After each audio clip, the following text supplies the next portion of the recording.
Cette conférence va maintenant être enregistrée.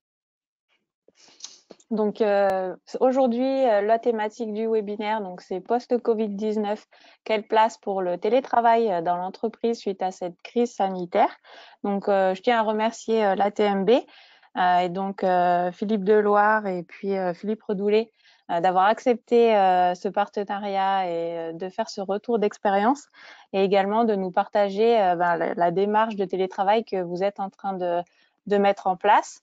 Donc l'ATMB est une entreprise qui avait déjà mis en place le télétravail avant le Covid-19, mais donc la crise sanitaire ayant forcé, on va dire, un peu plus de télétravail, il faut aujourd'hui, je pense, redéfinir un peu les angles et donc l'ATMB nous fait part de son expérience. Donc merci à vous. Merci Philippe. Je vais rappeler les petites règles du webinaire que vous connaissez à peu près tous. Si vous avez des questions lors de la présentation, n'hésitez pas à les poser via le chat. Donc c'est la petite bulle qui est en haut à droite. On y répondra donc à la fin de la présentation. Et n'hésitez pas également à la fin de la présentation à ouvrir vos micros et à partager vous votre expérience dans votre entreprise sur la mise en place du télétravail. Donc Philippe, allez-y, je vous laisse la parole. Merci Perrine, bonjour à tous. Donc du coup, je suis Philippe Deloire, je suis le directeur de la communication, de la transformation et des relations humaines chez ATMB. Alors, titre un peu long, mais qui est dans une logique de transformation de l'entreprise avec justement un cœur de métier qui est routier et qui finalement est de plus en plus technologique. Et vous verrez, dans le télétravail, c'est un des éléments importants pour nous. Alors, et donc du coup, l'idée de ce soir, hein, j'ai accepté cette intervention, c'est à titre de témoignage et finalement qu'est-ce qu'on va en faire dans l'entreprise. Et puis aussi, moi, en tant que DRH, les, les risques et les chances que je vois dans cette évolution-là. Alors peut-être là, je prends ma casquette de DRH pour le coup, en revenant sur notre obligation d'employeur, une obligation de télétravail avec l'ordonnance, une des ordonnances Macron du 22 septembre 2017, qui a changé fondamentalement la problématique de l'entreprise et du télétravail dans l'entreprise, où dans l'ordonnance, il est précisé que nous devons organiser le télétravail dans l'entreprise par un accord ou par une charte après avis des instances représentatives du personnel, avec 4 éléments à définir dans cet accord ou cette charte: les conditions requises et les emplois télétravaillables, les conditions d'acceptation, le contrôle du temps de travail et les plages horaires où on peut être dérangé quand on est en télétravail. Cette ordonnance, elle prévoit aussi la formalisation d'un télétravail occasionnel. Et puis, quelque chose qui est important pour nous, représentants de l'employeur ou employeurs, c'est l'obligation de l'employeur de motiver son refus en cas de demande de télétravail. Et puis un point administratif un peu qui allège un tout petit peu, c'est qu'il n'y aurait plus besoin de faire un avenant au contrat de travail dans le cas d'un télétravail occasionnel si il y a un accord ou une charte de télétravail dans l'entreprise. Alors je présente rapidement ATMB par rapport au télétravail. ATMB, c'est 354 collaborateurs, 9 sites de travail. Alors j'ai mis le siège en gras puisqu'en fait c'est sur le siège qu'il y a majoritairement des gens qui télétravaillent, puisque les autres endroits, en particulier les centres d'exploitation et les 3 barrières de péage, évidemment les gens ne télétravaillent pas. Télétravail chez nous, le 16 mars, c'est 10 personnes, 1 jour par semaine. Le 20 mars, c'est 130 personnes, 5 jours par semaine. J'imagine que vous vous êtes trouvés un peu dans la même situation que nous. Et chez nous, en 5 jours, c'est tous les gens qui pouvaient télétravailler, de par leur poste, en tout cas qui ne faisaient pas ou de la surveillance du réseau ou qui étaient directement sur le réseau, devaient être chez eux. Et donc, du coup, on a largement sollicité les services informatiques pour tout mettre en place et que les gens puissent partir avec les bonnes normes de sécurité et les portables qui vont bien. Tout ça en 5 jours, mais j'imagine que chez vous, c'est pareil. Le télétravail, pourquoi faire? Alors, Ces éléments-là que vous voyez, c'est ce que les collaborateurs d'ATMB nous ont répondu quand on a fait l'enquête par un cabinet extérieur sur finalement comment s'était passée cette période de confinement. Et quand on leur parle de télétravail, voilà ce qu'ils nous disent. Gagner en productivité, concilier vie professionnelle, vie privée, vie professionnelle, moins de déplacements, moins de pollution. Et du coup, notre ambition à nous, c'est comment on va répondre à l'attente des salariés dans cette configuration-là.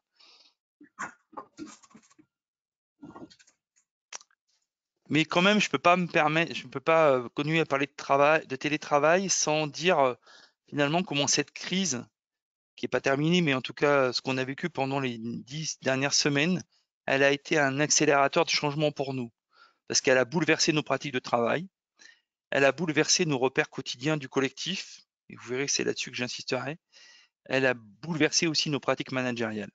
Elle a mis en évidence nos capacités d'adaptation et les capacités d'adaptation des salariés. On a été extrêmement surpris qu'en 3 jours, tout le monde a essayé de trouver des marques et à rester en contact avec l'entreprise. Elle a mis aussi en évidence non seulement leurs attentes, mais aussi les différences entre la production, qui pour nous est la surveillance du réseau, le péage, et puis les travaux d'entretien, et les emplois, ce que moi j'appelle les emplois du tertiaire, c'est-à-dire nous. En fait, cette crise, pour nous, elle réinterroge notre capacité à donner du sens au collectif, elle réinterroge notre projet collectif et notre politique d'investissement quand on parle de nouvelles technologies et de travailler en mobilité. Alors, parler du télétravail, voilà. Parler du télétravail chez nous, c'est quand même ça qu'on a entendu en premier quand les gens sont revenus. Vous voyez là les 3 photos des gens qui travaillent sur le terrain. Donc, quand vous surveillez le réseau, quand vous êtes au péage ou quand vous êtes agent d'entretien, la première remarque que les gens nous ont fait, c'est « Ah, voilà, vous revenez au travail ». Ah bon, parce qu'avant, on ne travaillait pas. Donc du coup, on verra tout à l'heure, mais le fossé qui se creuse entre les différentes populations et sur lequel nous devons être attentifs quand on va parler de télétravail. Donc pour nous, télétravail, c'est d'abord relation au travail. Déjà, relation au travail à 3 niveaux. Relation au travail, pourquoi nous sommes là et ce que nous faisons tous les jours. Des relations au travail, des relations humaines qui sont finalement le ciment de notre projet collectif à nous. Et puis des relations au travail, c'est comment on intègre toutes les dimensions de la personne et que finalement un écran, c'est sûrement pas suffisant pour créer, pour interagir ensemble. Et donc du coup, on a fait attention, et ça a été un des éléments importants avec les salariés d'ATMB et les instances représentatives du personnel, c'est que le télétravail, pendant la crise, n'est pas le télétravail tel que les entreprises peuvent l'assumer et le porter sur le long terme. Et du coup, on considère que c'est le comité de direction qui doit poser un cadre sur le télétravail pour répondre aux attentes des salariés, mais que ce n'est pas forcément ce qu'ils veulent au départ. Donc du coup, on est parti dans une démarche d'abord avec les managers et avec le comité de direction, et après avec les instances représentatives du personnel. Pour nous, l'enjeu de cette démarche sur le télétravail, j'ai oublié de vous dire qu'il y avait 10 personnes qui étaient en télétravail occasionnel au 16 mars, et que normalement fin mars, nous devions signer un accord d'entreprise sur la qualité de vie au travail, dont le télétravail. Autant dire qu'on a tous posé notre crayon, parce que ça a fait exploser tous nos repères.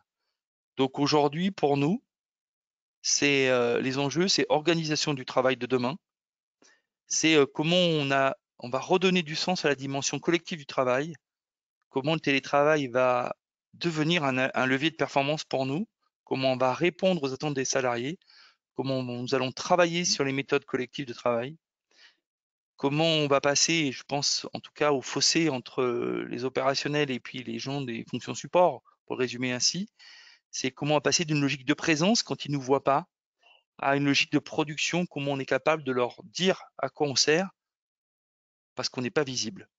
Et puis le dernier point en enjeu, en termes managérial, qui est la responsabilisation, comment on construit avec les personnes qu'on voit pas tous les jours, finalement, une logique de responsabilisation, qu'on on ne sera pas dans une logique de surveillance. Donc l'objectif de nos démarches était donner un cadre au télétravail pour réfléchir aux organisations du travail de demain et aux conditions de travail, définir des indicateurs de réussite, même si c'est pas très joyeux, anticiper de futures crises sanitaires avec une organisation du travail adaptée et sur laquelle on aura été moins dans l'urgence. Et puis un dernier objectif qui est moins visible, mais tout aussi important, c'est identifier tous les axes parallèles au télétravail qu'il faudra traiter, les outils technologiques bouleversant le rapport à l'entreprise. Et j'imagine que vous ne découvrez rien quand je vous dis ça. Donc dans nos démarches, les parties prenantes, c'est évidemment le comité de direction, je reviendrai sur le cadre, les managers, avec deux types de managers, les managers des équipes de terrain et les managers des équipes qui télétravailleront ou qui pourront télétravailler. J'insiste là-dessus parce que les managers, quand on a fait le débriefing en atelier du management, nous ont dit « vous nous oubliez et on ne sait pas quand vous joindre ». Donc pensez à nous quand on pense au télétravail parce qu'on ne sait jamais quand on peut vous joindre. Donc ça veut dire redéfinir des règles avec eux ou imaginer d'autres façons de notre présence avec des outils à leur disposition. La commission qualité de vie au travail, qui fait partie des parties prenantes, les représentants du personnel, donc organisation syndicale et instances représentatives du personnel. Et puis, on envisage, si ce n'est pas assez diversifié dans ces représentants, des représentants d'emploi qui seraient touchés ou non par le télétravail.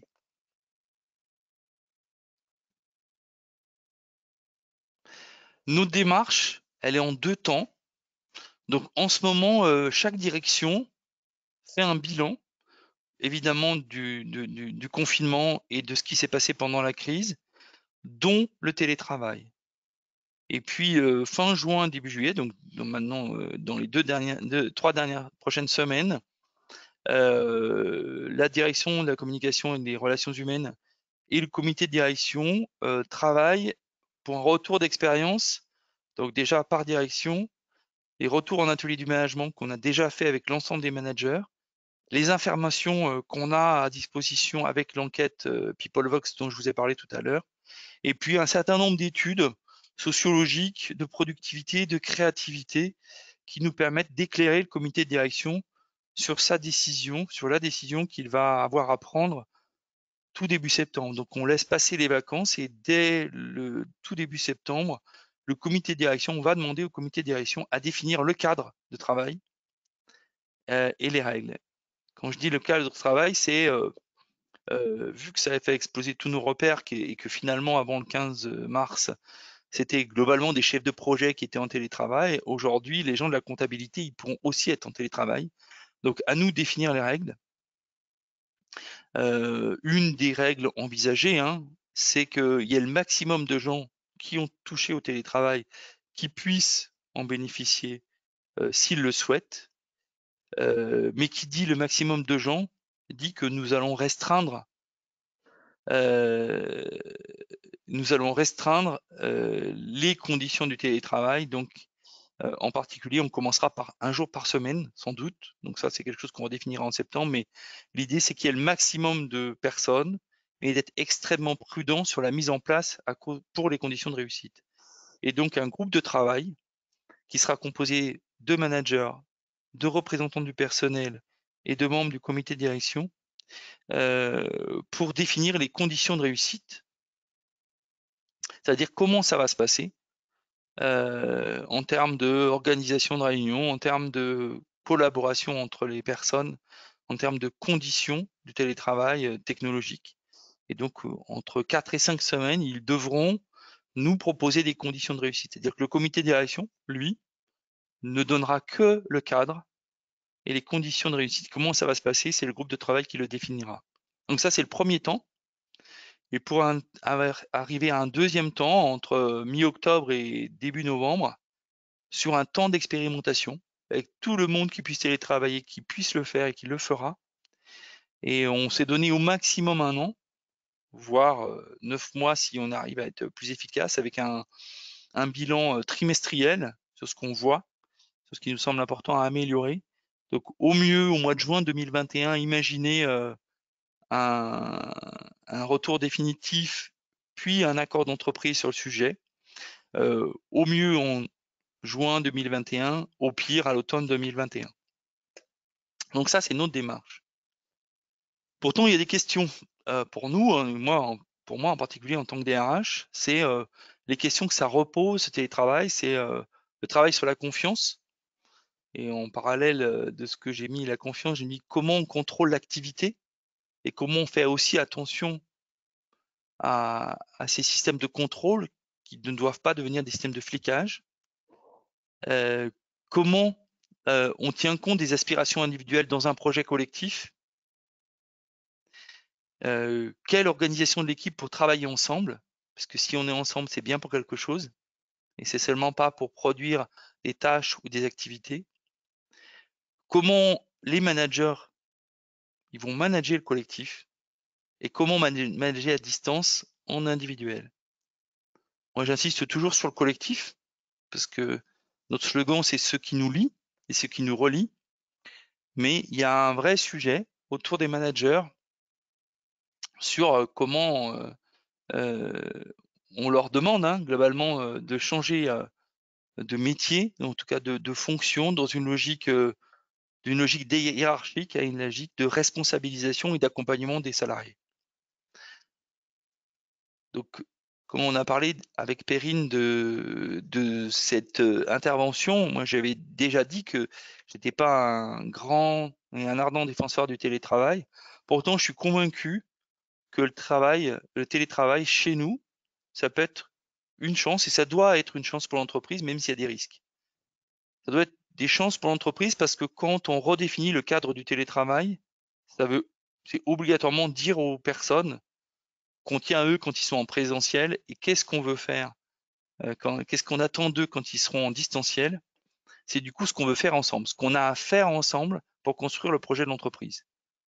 La deuxième chance, qui est pour moi une réalité au quotidien, c'est comment on développe la confiance réciproque. Aussi bien les managers par rapport à leurs collaborateurs que les collaborateurs par rapport à leurs managers. Comment on profite aussi de la mobilité des outils et comment on fait exploser tous nos codes de vieux téléphones ou récents téléphones, mais en tout cas qui sont plus forcément des téléphones fixes, plus forcément adaptés aux outils de communication de demain.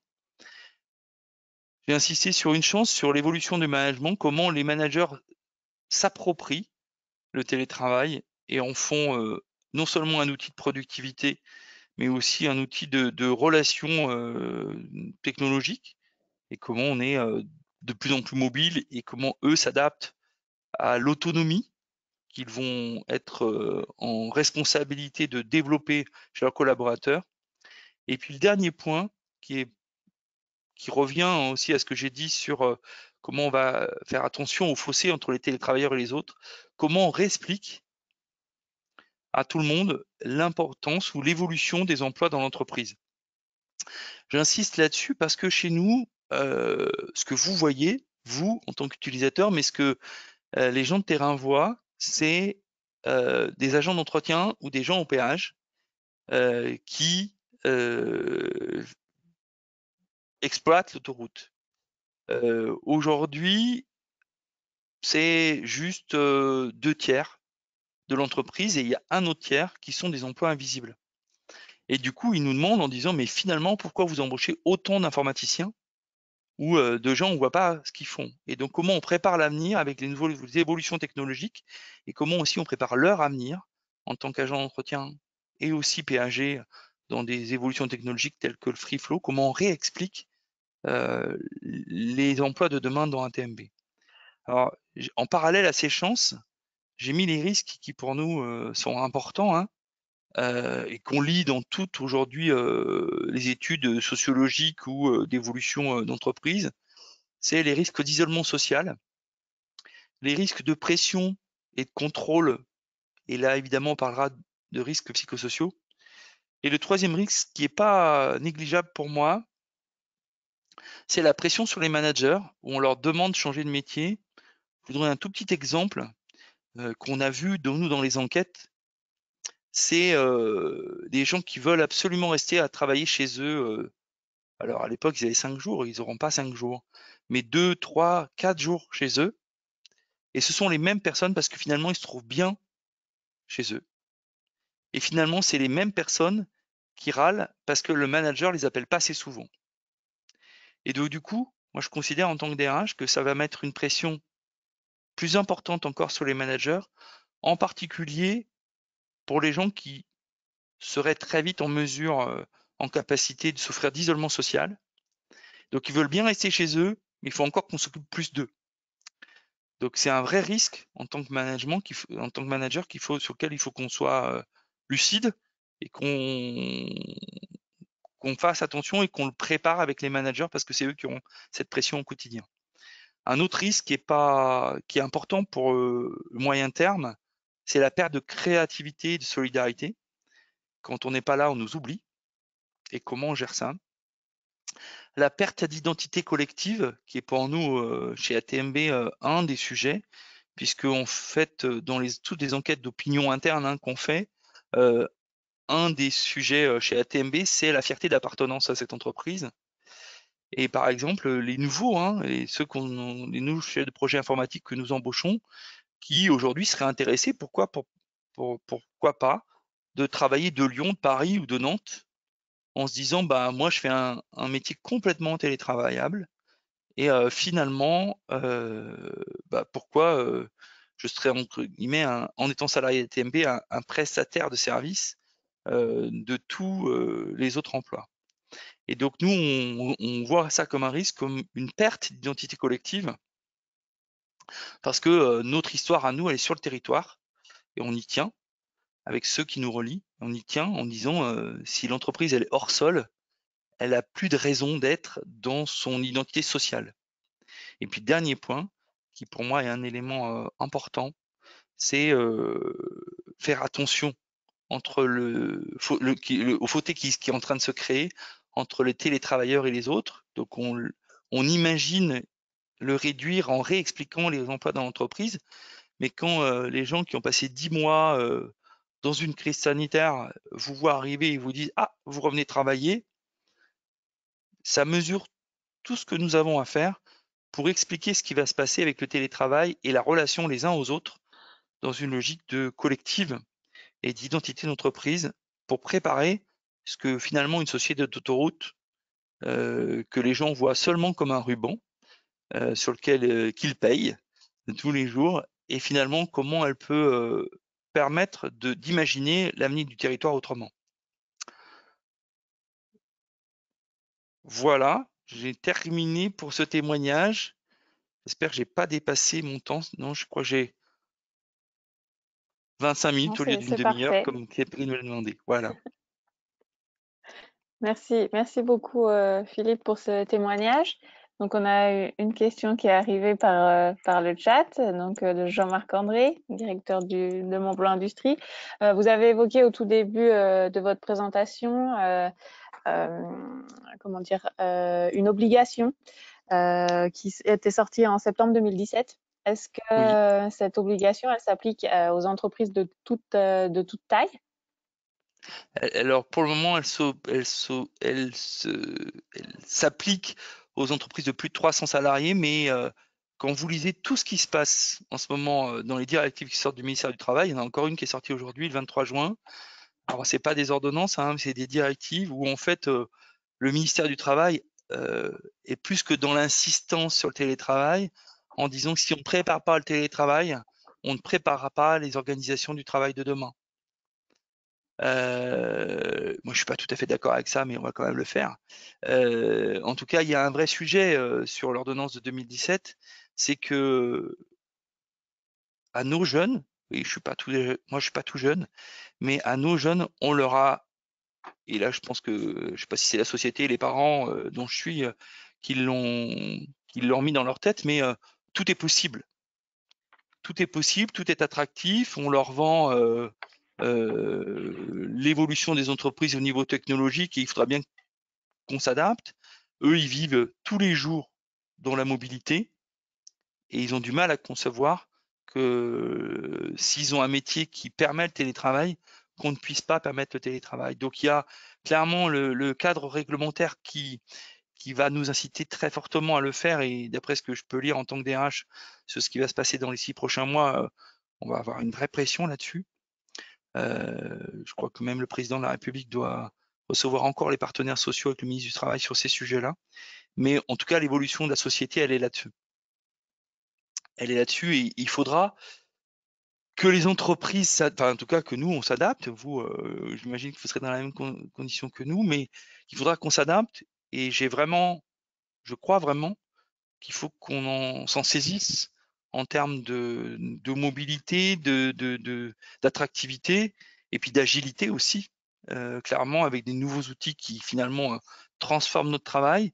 Mais un dernier point sur lequel qui me paraît au moins aussi important que tout le reste, c'est que nous, ça nous oblige à redire pourquoi on est ensemble. Et si j'ai envie de retenir une chose sur le télétravail, c'est qu'est-ce qu'on fait ensemble. Et les jeunes, puisque c'est, même s'il y a d'autres personnes que les jeunes qui sont intéressés par le télétravail, aujourd'hui, tout ce qu'ils recherchent chez nous, c'est pourquoi on est là. Voilà. Et si on leur donne pas de sens sur finalement pourquoi ils sont avec nous, ben en fait, ils zappent, quoi. Voilà. Donc finalement, c'est quand j'appelle ça un accélérateur du changement, c'est que ça nous oblige à nous réinterroger bien plus vite sur finalement qu'est-ce qu'on a à leur proposer à ces nouvelles générations-là, sur qu'est-ce qu'ils vont faire avec nous. Voilà ce que je dirais là-dessus. Merci. Une autre question qui est arrivée de Hervé Despéry, Société La Précision. Avez-vous organisé ou envisagé des formations pour les managers qui ont des collaborateurs en télétravail, ou alors leur avez-vous donné un guide de bonne pratique? Alors, on a dans l'urgence, on va dire ça, on a payé, on a acheté des formations en, en MOOC, en e-learning et en MOOC dès le début du confinement sur le management à distance. Une formation qui dure plus de 10 heures, que vous faites sur 4 semaines, et qui est sur justement faire attention à des gens en télétravail, les rituels de travail en équipe. Et donc oui, ça on l'a fait, et on l'a déjà fait. Pour moi, c'est largement insuffisant.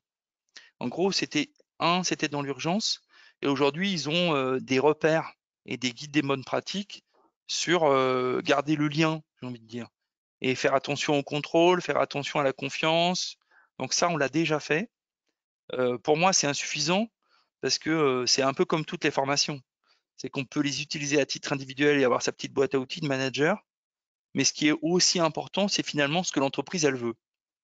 Et je reviens sur nous, en parallèle à ces formations individuelles qui sont certifiantes à la fin, on a en plus des ateliers du management où on travaille, donc là c'est trimestriellement, où on travaille avec les managers sur quelles sont leurs problématiques managériales.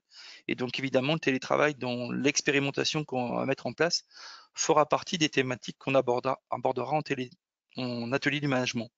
Donc il y a un échange de la pratique, et en même temps qu'il y a la position de l'entreprise sur ces sujets-là.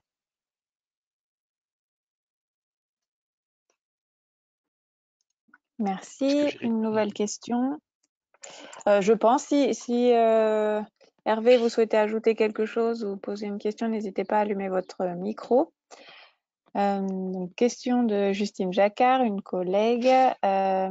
Donc, Hervé Despéry dit c'est parfait, merci. Avez-vous une idée ou une estimation du nombre de kilomètres ou équivalent carbone économisé lors de la phase de télétravail généralisé? Non. Alors non, on n'a pas encore demandé à notre responsable environnement de s'occuper de ça. Ça fera partie des éléments qu'on demande en débriefing direction. On va le demander, mais alors on l'a demandé sur les avantages en nature, parce que c'était la RH, du coup je l'ai fait, et on l'a déjà fait, par rapport à ce que les gens du coup n'ont pas à payer en avantage en nature sur ça, mais ça ne sera pas un argument en tout cas, puisqu'on n'est pas du tout parti dans du télétravail généralisé.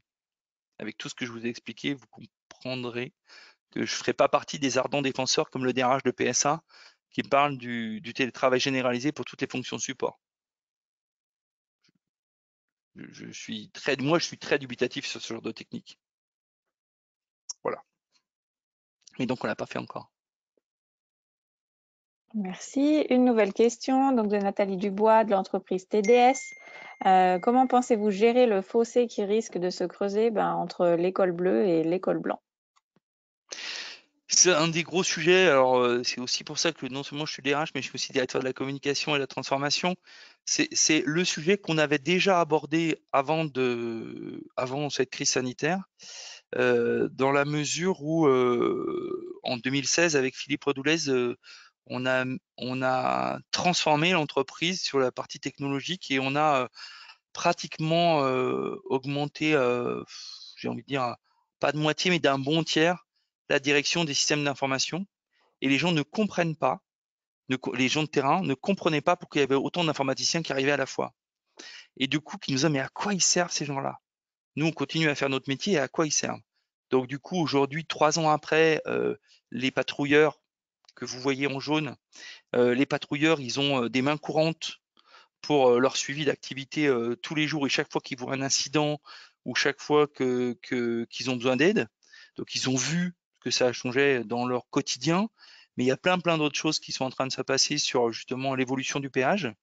Et du coup, une des idées, c'est imaginer avec le groupe de travail qualité de vie au travail, c'est si ce n'est pas des vies ma vie, en tout cas penser à réexpliquer ce à quoi chacun sert et ça aura encore plus de place, de poids avec des gens qui sont entre guillemets chez eux un jour par semaine pour commencer et peut-être plus. Donc du coup, c'est la perte d'identité collective dont je parlais tout à l'heure et finalement à quoi chacun sert, c'est important. Et finalement, je reviens sur la chance de cette question sur le télétravail. C'est qu'avant, on disait, mais vous savez bien, vous voyez tous les jours et qu'aujourd'hui, on ne pourra plus le dire. Donc on sera, pour moi, obligé de redire à quoi on sert si on veut encore avoir une unité collective. Et du coup, aujourd'hui, on a des écrans partout.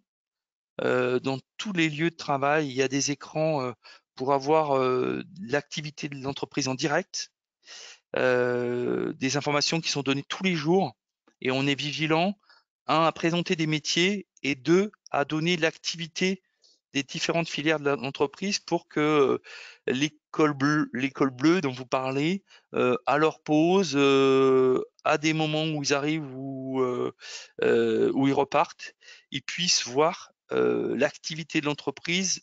On a prévu pour que les informations récurrentes soient au maximum, les tours d'information soient au maximum de 5 minutes. On avait commencé à 3, on finit à 5 minutes. En fait, tous les 5 minutes, l'information revient avec l'idée de faire connaître. En plus on imagine en ce moment des ma vie entre filières, mais on les a pas mis en place. Merci. Nouvelle question de Michel Albrieux, dirigeant d'Amphénol Socapex. Comment pensez-vous contribuer à l'amélioration des conditions de travail du télétravailleur chez lui? Alors Michel, vous avez vu tout à l'heure que dans la proposition et la démarche de travail, on a dit qu'il y a un groupe de travail et donc on n'a pas d'idée, nous, aujourd'hui là-dessus. Le comité de direction définit le cadre début septembre et c'est eux qui vont nous réinterroger sur les conditions de travail du télétravailleur chez lui. Moi, je suis extrêmement prudent parce que ce sera toujours sur la logique du volontariat.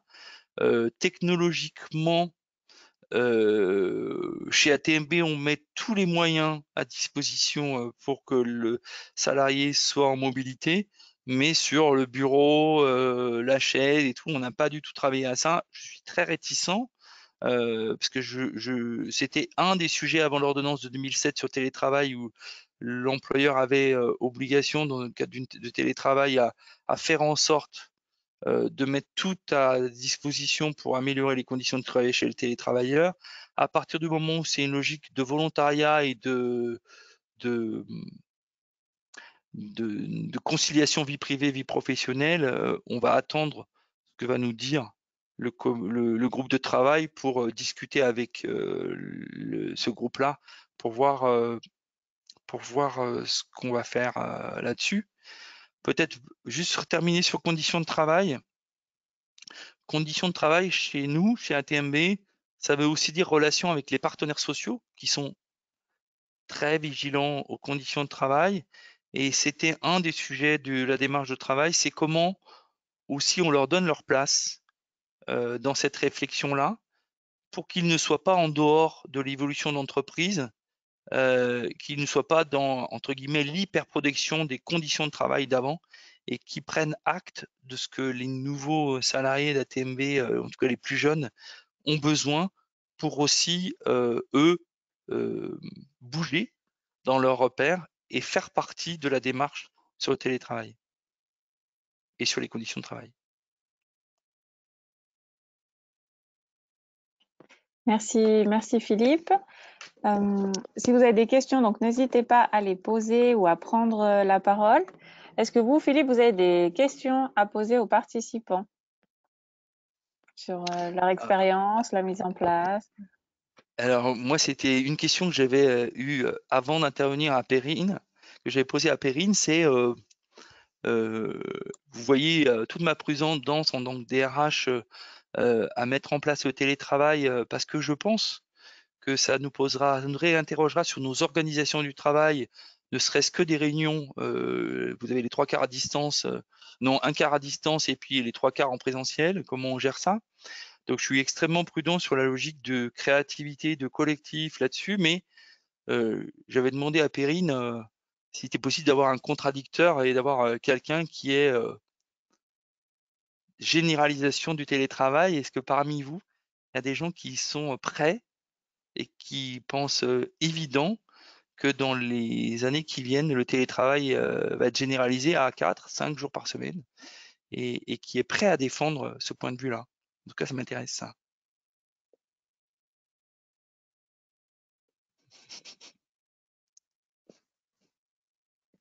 Ça, c'est la première question. Et après l'autre question, c'est qui a déjà mis en place le télétravail avant la crise et peut-être des retours d'expérience sur ce sujet-là?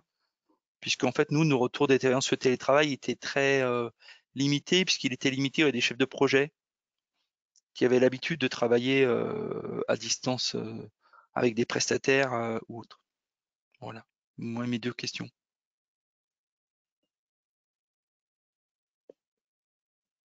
Alors, n'hésitez pas à activer votre micro.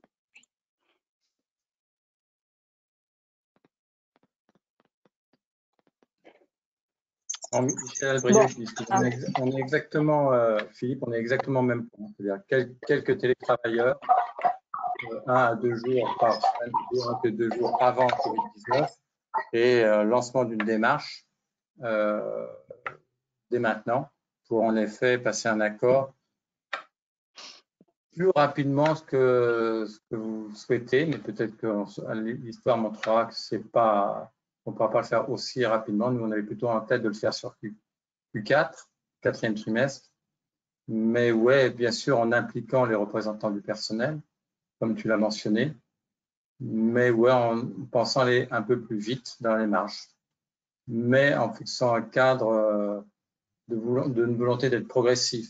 Si je donne un seul exemple, c'est de tester le nombre de jours, peut-être tester dans un premier temps 1 jour avant de passer à 2 jours, mais certainement pas de commencer par 3 jours pour revenir à 2 puis 1.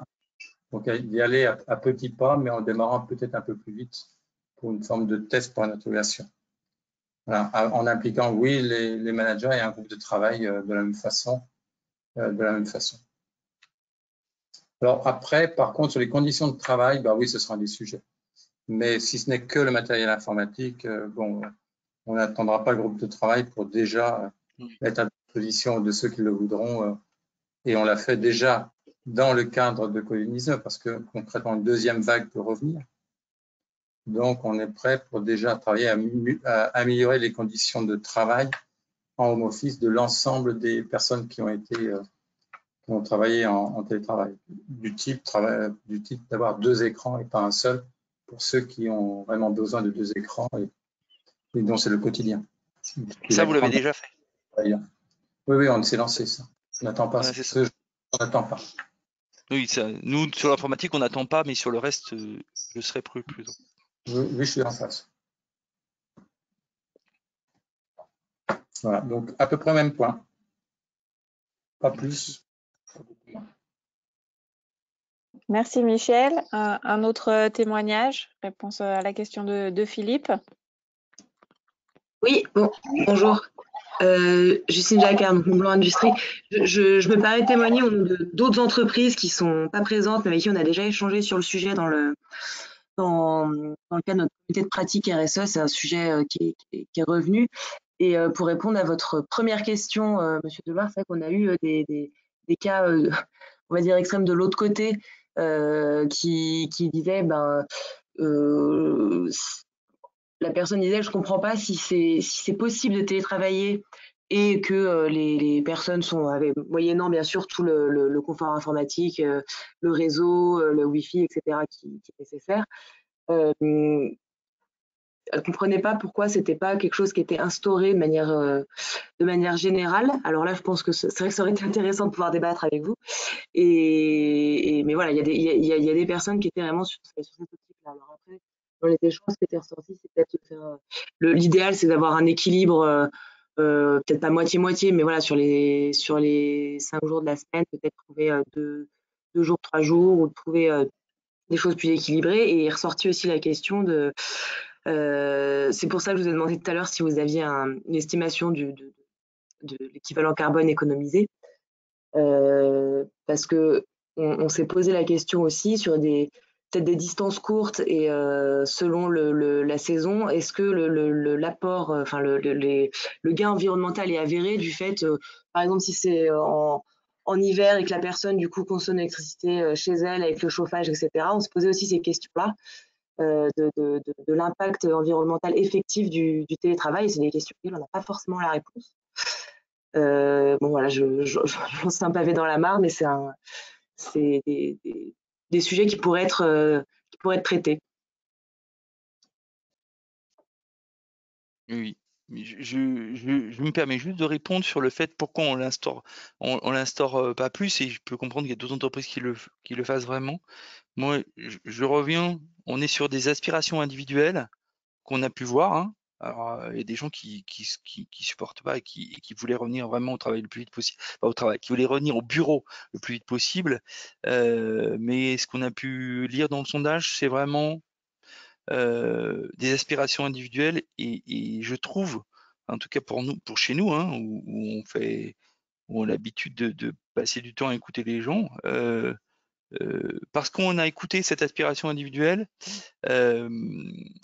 entre guillemets, la non-autorisation de dire que finalement c'est pas comme ça qu'on voit les choses, et que c'est compliqué au départ de dire ah bah non, nous on va pas ça, on va pas 2 jours, on va pas 3 jours, même si on l'a fait pendant 10 semaines.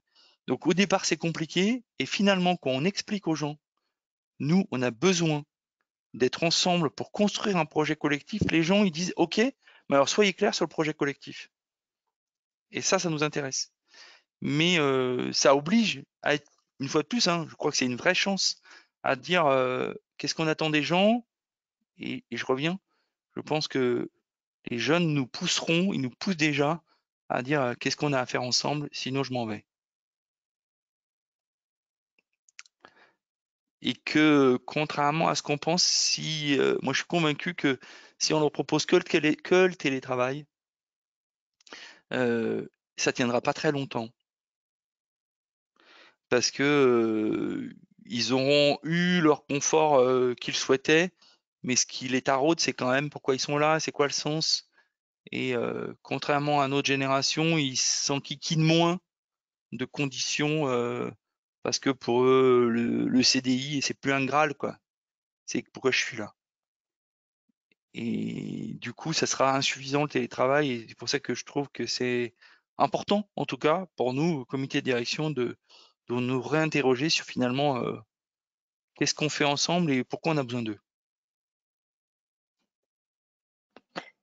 Merci. Une nouvelle question d'Hervé Despéry, donc qui témoigne que jusqu'au début de l'année 2010, donc la précision avait eu des télétravailleurs pour des opérations de contrôle sous microscope, donc de la production, jusqu'à 10 personnes, et ce pendant des années. finalement, ça marchait pas si mal, mais on s'est pris quelques maladies professionnelles parce qu'ils étaient mal installés ergonomiquement. Et donc, ça revient un peu sur la remarque de Michel. Comment allez-vous appréhender ces responsabilités de l'employeur? Alors, moi, je reviens là-dessus et c'est aussi l'intérêt inversé de l'ordonnance de 2017, c'est que quand on avait cette situation dans les années 2010, en gros, les gens qui étaient en télétravail, ils pouvaient être complètement en télétravail, mais entre guillemets, ils étaient à la tâche. Et l'entreprise était responsable des conditions de travail chez eux avec ce que vous dites sur la maladie professionnelle, mal installé ergonomiquement. Aujourd'hui, on n'a pas de recul sur l'ordonnance de 2017, mais autant la charge de la preuve, elle est inversée sur comment l'employeur refuse la demande de télétravail du salarié, autant elle est aussi inversée dans l'autre sens, c'est que il y aura des jurisprudences, mais aujourd'hui, cette logique en termes d'aménagement du poste de travail chez le salarié, elle n'est plus au centre des discussions, puisque c'est une logique de conciliation vie privée, vie professionnelle ou raison personnelle qui fait que les gens demandent le télétravail. Donc, pour ma part, on l'appréhende plus de la même façon, même si, et c'est précisé dans l'ordonnance de 2017, et il n'y a pas eu encore beaucoup de jurisprudence sur le sujet, les accidents du travail, pendant le temps de travail, peuvent être déclarés. Voilà. Dans le cas, pour le coup, on n'en a jamais eu. Mais ça sera un des sujets de la responsabilité de l'employeur dans les éléments de jurisprudence, vraiment. Mais ça sera la charge de la preuve, puisqu'il y a volontariat. Ce qui n'est pas tout à fait le cas dans les entreprises comme PSA qui vont le généraliser ou qui proposent à le généraliser, où là, ils reviennent sur des dispositions où ils en font un enjeu. Je ne sais pas si vous avez lu ça, mais le DRH de PSA est en même temps directeur des ressources humaines et directeur de l'immobilier. Donc c'est vrai que quand vous êtes dans la banlieue parisienne ou à Paris, il y a des enjeux financiers énormes en termes d'économie de surface et ça fait partie de leur stratégie que d'accompagner les conditions de travail chez les gens, puisque ils vont faire énormément d'économies sur les surfaces entre guillemets habitables, ou en tout cas les surfaces de bureaux dans leurs sièges sociaux. Moi, il y a un autre sujet qui est sur le télétravail qui n'est pas aussi facile que ça et qu'on a vu, qu'on a vécu pendant les 10 semaines, c'est qu'un certain nombre de personnes qui étaient intéressées à rester chez eux, sur les écrans, vous ne les voyez pas. Et de passer 1h30 avec quelqu'un, vous êtes sur de la créativité ou sur de l'échange et que vous ne voyez pas, alors quand vous êtes en conférence, vous l'acceptez parce que c'est le jeu, mais quand vous êtes 10 en réunion et que vous avez une ou deux personnes qui ne veulent pas qu'on le voit chez eux parce qu'ils ne veulent pas qu'on voit leur intérieur, ça pose des questions de relations au travail, de relations dans l'équipe. Et ça, quand Michel disait tout à l'heure, on va essayer d'aller vite et pour en T4, on ait fini l'accord d'entreprise, je pense que dans l'expérimentation, il va y avoir des questionnements sur les relations au travail et sur leur relation entre les personnes sur ce sujet-là, ou les mêmes personnes qui veulent qu'on fasse une vraie conciliation vie privée, vie professionnelle pour être dans le confort, ne veulent pas que la vie professionnelle intervienne trop chez eux. Donc il y aura quand même à jouer dans l'expérimentation sur le compromis qu'on est capable de faire. Et quand je dis qu'on est capable de faire, c'est et l'entreprise et le salarié. Et ça peut être anecdotique comme sujet. Mais quand vous êtes en réunion de 1h30, 2 heures avec quelqu'un et que vous voyez jamais sa tête, pour le coup, il y a des choses qu'on rate dans la relation au travail et dans le collectif. Je sais pas si j'ai débordé un peu sur la responsabilité sur les conditions de travail et les conditions économiques, mais je pense qu'il y a des éléments psychologiques aussi qui vont rentrer en ligne de compte dans ces éléments de volontariat du télétravail. Parler. Je peux poser une question?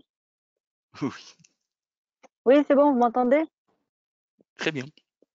Alors, Nathalie Dubois, alors moi, j'ai une petite entreprise, 30 personnes donc, dans l'industrie. Donc, il y a quand même les 2 tiers en production et 1 tiers en administratif. Moi, le plus gros souci que j'ai avec ça, enfin pour l'instant, parce que bien sûr, on est tous un peu dans le questionnement et l'évolution même de nous-mêmes, en fait, c'est l'interaction entre les personnes. Par exemple, moi, j'ai ma comptable, donc elle a les enfants en bas âge, qui a été en télétravail tout le temps. Et moi, l'interaction, ça m'a énormément manqué. Il y a plein de choses.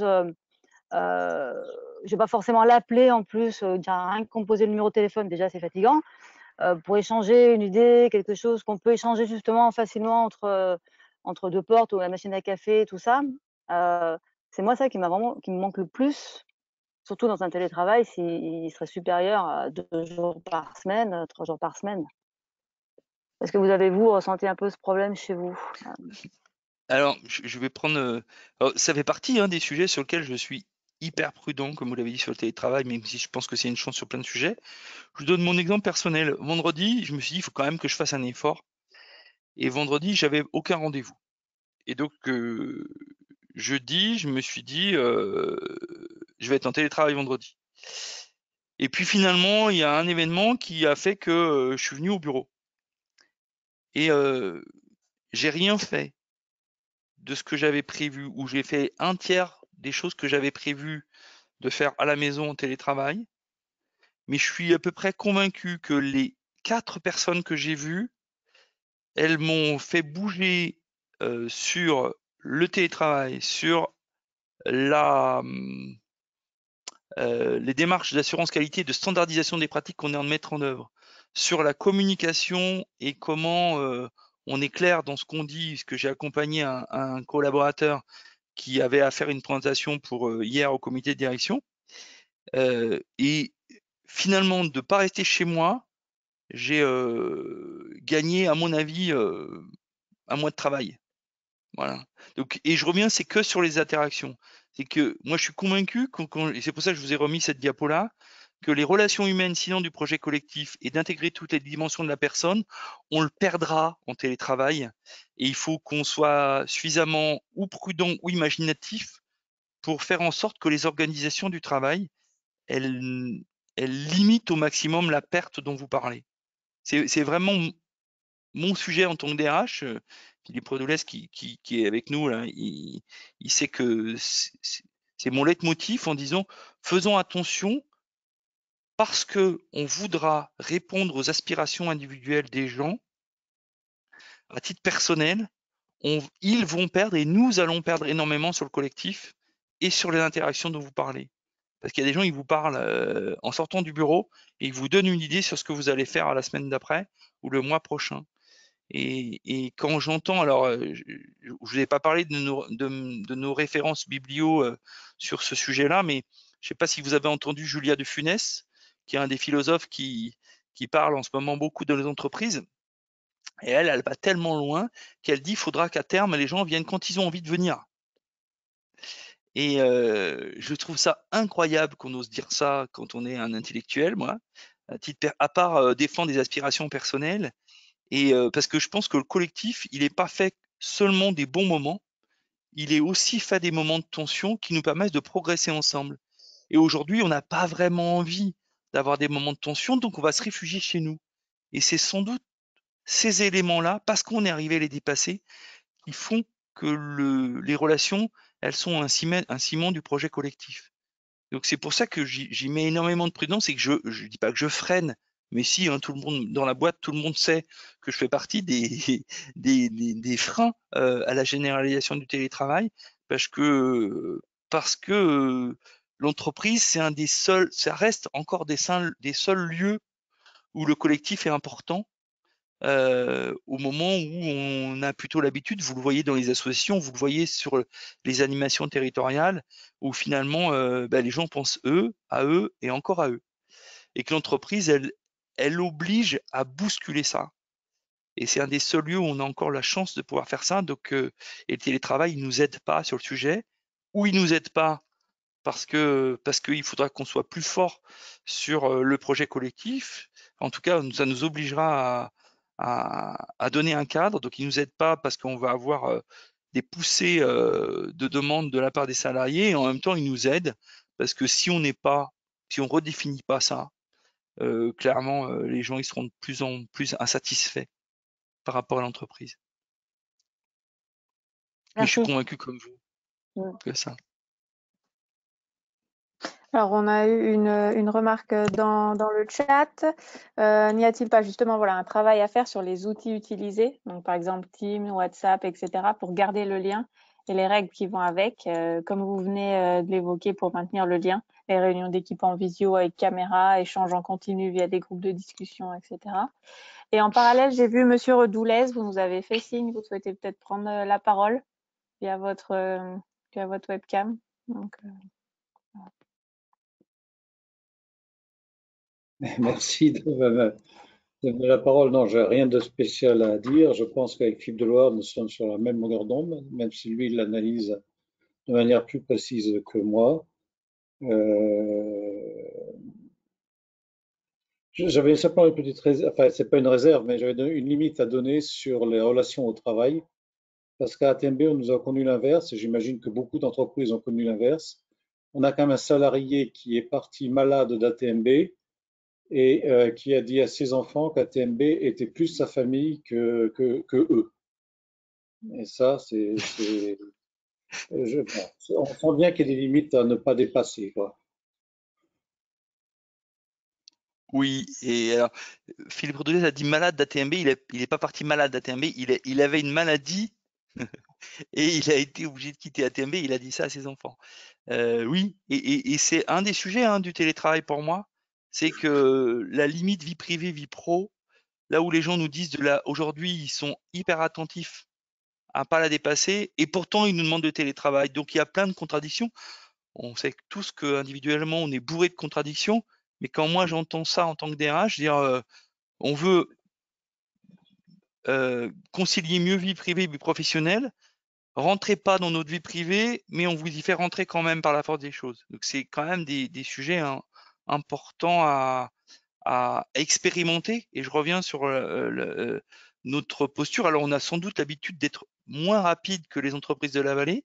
On prend notre temps, sans doute parce qu'on peut, mais sur ces sujets de changement presque sociologique, pour moi, c'est important qu'on prenne ce temps-là parce qu'il y a des éléments dont Philippe Rodolès parle, mais des éléments aussi de relation au travail que l'expérimentation en 3 mois, pour moi, en tout cas en tant que DRH, me paraît, en tout cas, je voudrais pas prendre ce risque-là. J'ai vu une question sur les outils. C'est un des sujets dans le guide des bonnes pratiques et dans le groupe de travail. On a mis en place hors Teams plutôt que WhatsApp, on a mis en place des groupes projets dans Teams, on a à peu près tous les outils possibles et imaginables. On avait imaginé avant le cri du Covid, on a un groupe transformation digitale, nous, et finalement, on n'a pas eu besoin de ce groupe-là. En fait, c'est pas tout à fait vrai, mais on n'a pas eu besoin de ce groupe-là alors qu'on l'avait imaginé comme ça en prérequis grâce à la crise du Covid sur l'utilisation des outils digitaux, Teams et autres. Et finalement, l'objectif de 2020 de ce groupe transformation digitale, il était de développer le collaboratif. Donc aujourd'hui, on est plutôt sur ces outils-là, sur un guide des bonnes pratiques, sur conserver le lien mais pas trop, et j'expliquerai pourquoi, plutôt que les utilisations des outils. En fait, c'est comment on les utilise, plutôt utilisation des outils. Quand je dis conserver le lien mais pas trop, c'est que les gens qui ont, et vous en avez dans toutes les entreprises comme ailleurs, des gens qui aiment pas vraiment parler aux autres et qui aimeraient bien être enfermés chez eux, et ben aujourd'hui, ils utilisent Teams pour leur quittance, si vous voulez. Du coup, ils vous disent plus bonjour que par Teams. Et finalement, ça peut leur éviter de voir les autres, eh ben, ils le disent pas. Alors, ils savent que chez nous, on dit bonjour, du coup, ils le disent par Teams. Mais finalement, vous les voyez pas sortir de leur bureau, ils vous disent même pas bonjour quand ils arrivent. Et donc, du coup, c'est un des sujets de déviation de ces outils technologiques où finalement, on a fait le job, quoi.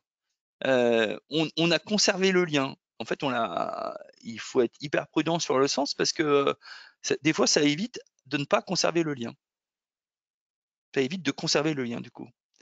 Donc, je suis toujours prudent sur ces outils hyper performants, mais qui finalement, sans guide des bonnes pratiques et sans logique collective et du collaboratif, peuvent être dangereux. Je peux intervenir oralement. Oh. Michel, tu demandais tout à l'heure un contradicteur, donc je vais jouer l'avocat du diable. Ah oui, j'aimerais bien. Bon.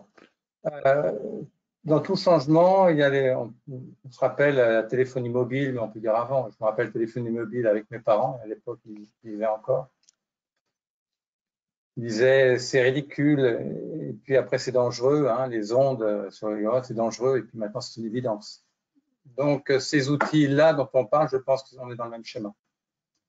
Donc par contre, donc il faut l'accepter, il faut être plutôt en avance pour attirer encore une fois tout le monde, les jeunes générations en particulier, qui sont de plus en plus en effet là pour vivre une expérience. Ils n'ont plus, si on reprend Julia Roberts, ils ne sont pas pour un désir d'appartenance, mais plus pour vivre une expérience. Et on revient sur ce que tu as dit initial, c'est le sens qu'on donne à notre entreprise. Voilà, et c'est encore plus exigeant.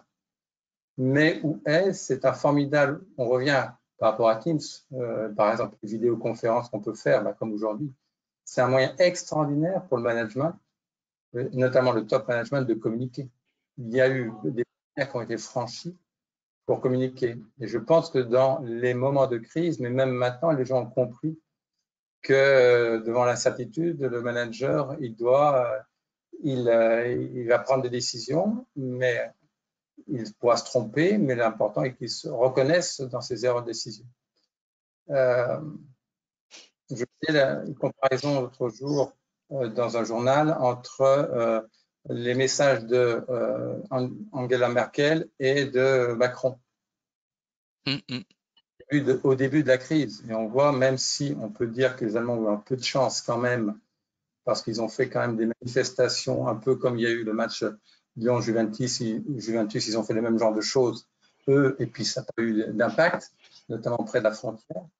Mais ouais, on voit bien que le message d'Angela Merkel était un message de transparence, de responsabilité et de responsabilisation. Elle prenait les Allemands pour des gens responsables et exposait tout simplement, scientifiquement parlant, ce que c'était l'évolution du taux de contamination, donc quel est l'impact sur les pics et qu'est-ce qu'on peut prévoir, et donc intérêt de respecter des règles soi-même et d'être responsable. Alors que de notre côté, Jupiter parlait de guerre au moins 5 ou 6 fois dans son discours. Donc ça, là je parle un peu politique, mais ce que je veux dire par là, ça a changé, ça a cassé les codes. Et ces outils-là vont casser les codes de la communication.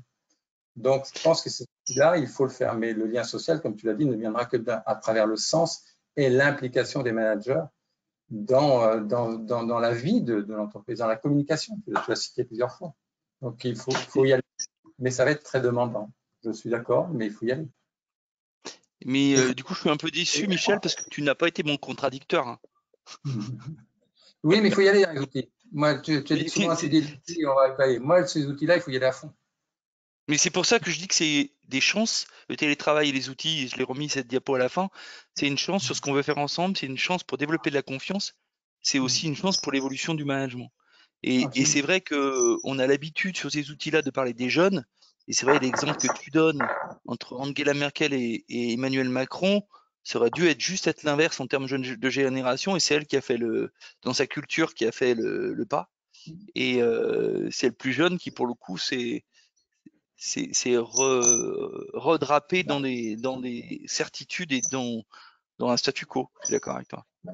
Parce qu'il y a des siècles de jacobinisme, de centralisation, quand il y a des siècles de fédération et donc de responsabilisation, d'autonomie.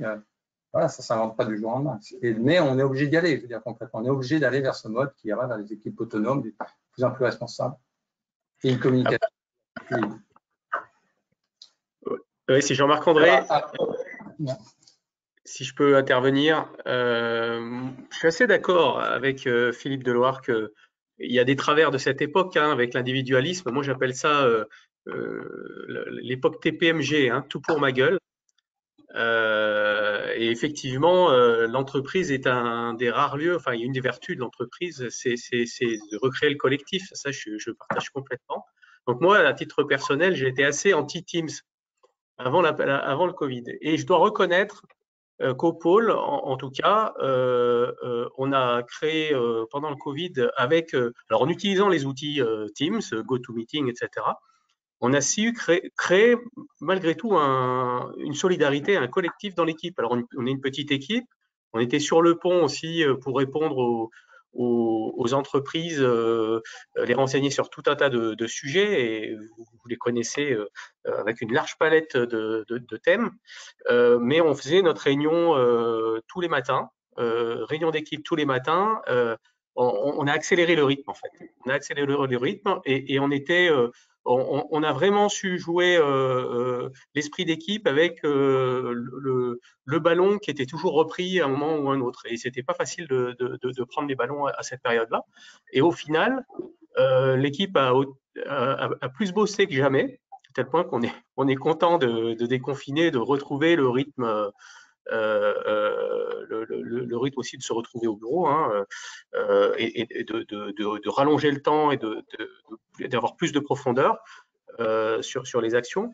Mais on a fait en 2 mois 150 actions alors qu'on en faisait 108 sur l'année dernière. Alors c'est pas de même nature, hein. Faire un webinaire, ça prend moins de temps que de faire une journée de séminaire. On est bien d'accord. Mais voilà, on a su à la fois accélérer le rythme et créer du collectif.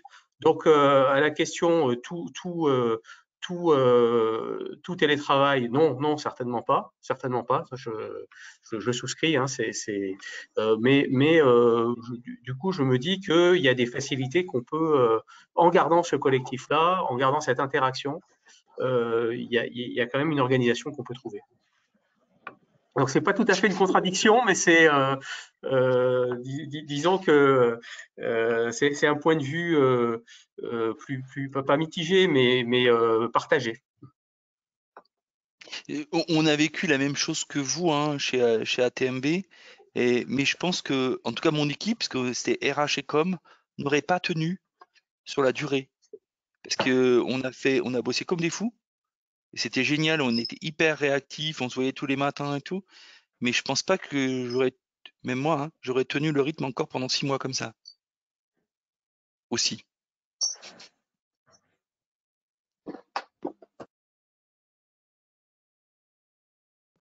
Mais on revient sur cette période-là où la solidarité était facile à obtenir. Je dirais, le sens était simple. Hein, on sauve la peau, on sauve notre peau pour caricaturer.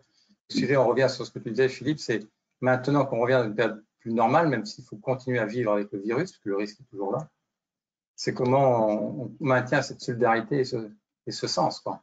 Et ça, c'est un autre sujet, mais il sera d'autant plus important, on revient, que s'il y a un certain nombre de jours qui ne sont pas travaillés sur site. Ça fait que il y a eu beaucoup d'études sur l'optimisation du télétravail, Covid, et on était autour un peu moins de 2 jours. Hein. J'en ai eu plusieurs, mais le dernier que j'ai vu, c'était 1,7 jours par semaine max. Tout dépend du métier, tout dépend de l'entreprise et autres, mais c'est certainement pas 5 jours. Ça, certainement pas si. On a bien, nous, quand on a des vendeurs qui sont à distance dans les régions, ça fait bien 5 jours.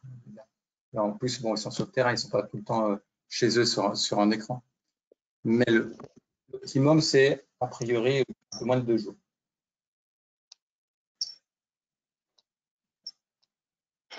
Merci à tous pour vos témoignages. Je me permets, Valérie Vallès de l'entreprise Ugitech, vous avez allumé plusieurs fois votre micro sans avoir intervenu. Est-ce que vous souhaitez faire un témoignage pour votre entreprise? Oui, c'était juste pour témoigner de ce que l'on a vécu également pendant cette période. Donc, Ugitech, on est 1200 sur la Savoie et donc on avait 30 télétravailleurs avant la période Covid. Et donc, évidemment, on est passé à 400 personnes qui télétravaillaient d'un seul coup en l'espace de 2 jours. Et donc, on est dans les mêmes démarches qui ont été présentées aujourd'hui, en tout cas de s'interroger sur l'évolution de ce télétravail au sein de l'entreprise, avec une volonté tout de même de la direction d'élargir le télétravail sans pour autant à ce qu'il devienne généraliser toute la semaine à tous ceux qui peuvent y prétendre, mais en tout cas de l'élargir dans le fonctionnement que l'on avait jusqu'à présent. Et notre principale question reste sur les managers, sur l'accompagnement des managers à la gestion de ces équipes, qui sont du coup éclatées, et à la résistance aussi de certains managers à ce télétravail élargi. Donc, on est en pleine réflexion là-dessus. On n'a pas la solution. Merci beaucoup. Est-ce qu'une autre personne souhaite témoigner justement sur son entreprise? N'hésitez pas à prendre la parole.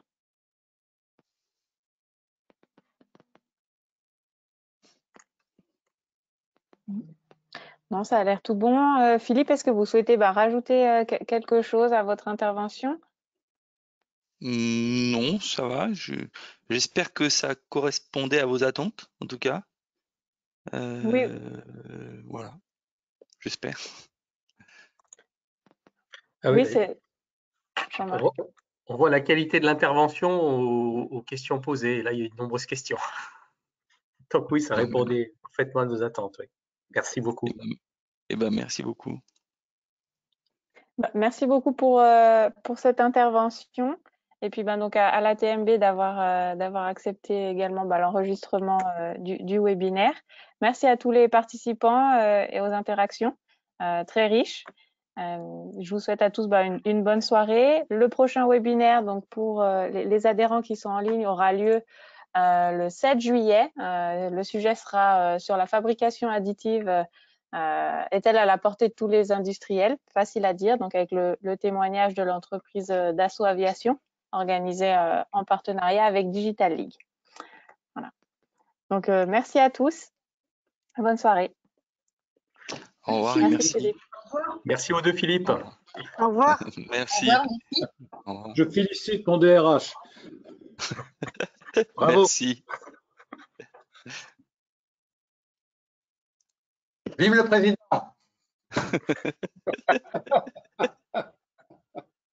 Merci. À bientôt. Bye. À bientôt. Au revoir.